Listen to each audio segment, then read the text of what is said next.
بسم اللہ الرحمن الرحیم شہر رمضان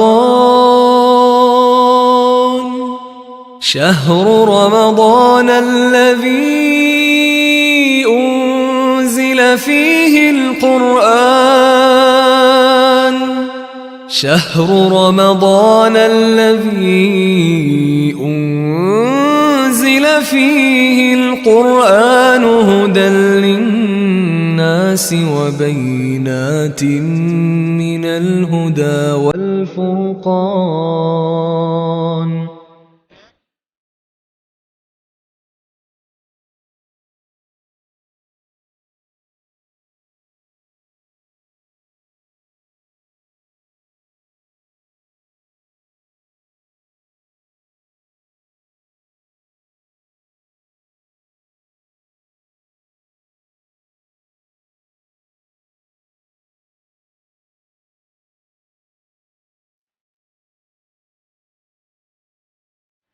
علیکم ورحمۃ اللہ وبرکاتہ الحمد للہ رب العالمین والصلاة والسلام علی اشرف الانبیاء والمرسلین نبینا محمد وعلی آلہ وصحبہ اجمعین اما بعد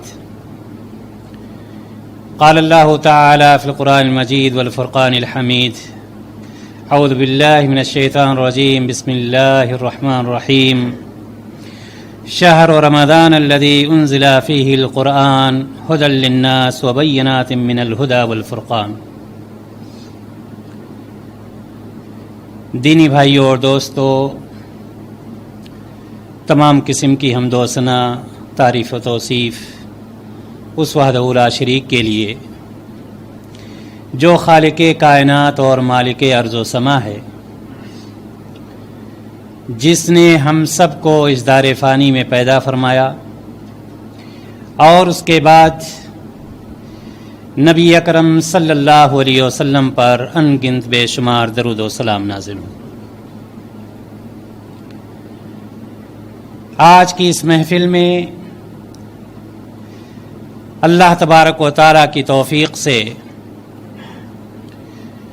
رمضان المبارک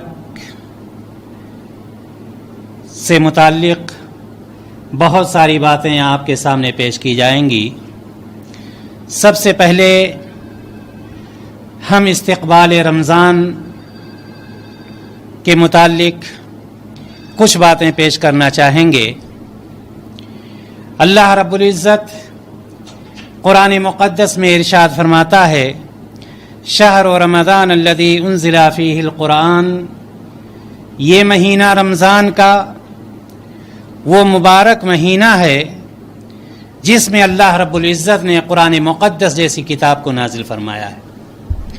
ھدی للناس، جو لوگوں کے لیے کتاب مکمل ہدایت ہے، وبینات من الھدی والفرقان، اور اس کتاب میں کھلی کھلی دلیلیں موجود ہیں ہدایت کی اور حق کو ناحق سے پہچاننے کی۔ اللہ رب العزت نے ہمارے اور آپ کے لیے یہ مقدس کتاب نازل فرمایا ہے۔ اس مہینے میں جو مہینہ ہم اور آپ جس مہینے کو رمضان المبارک کے نام سے یاد کرتے ہیں، آپ اس بات سے بخوبی واقف ہیں کہ اللہ تبارک و تعالیٰ نے 12 مہینے پیدا کیے، لیکن ہم کسی اور مہینے کے استقبال کے لیے نہ کوئی مجلس کرتے ہیں واعظ و نصیحت کے لیے، نہ ہم اتنی زیادہ تیاری کرتے ہیں۔ سب سے پہلے ہم یہ دیکھتے ہیں کہ استقبال کہتے کس کو۔ استقبال کا مطلب ہوتا ہے کسی کی آمد میں،